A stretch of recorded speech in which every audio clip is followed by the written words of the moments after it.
Kunwari, may ginawa ako, obese kasi ako ng 11 weeks. Okay? Anong yung basis? 11 weeks. So, pwede natin bigay sa kanya yung kalahating month ng profession. Okay. Depende kung ano ang kalahati ng hindi mo pag-attend. Hindi. Ganon? Halimbawa, kung 3 months, halimbawa 11 weeks ka. Sa 6, or halimbawa 5 weeks mo, under ka pa rin ng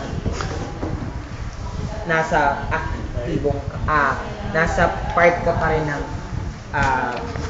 kasapi nga sa pagsubok. Ha? Ganito kasi yan. Sige, explain mo yan. Ito serum probe. Ito ng ballpen. Ay, nako. Ito ng ballpen para. Ganito kasi yan.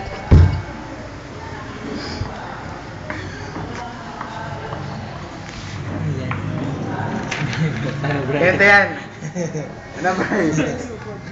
Ganito yan yung sinasabi nyo 11, pang 11 siya dumating. Pang 11 siya dumating, di ba? So, pwede natin bigay sa kanya yung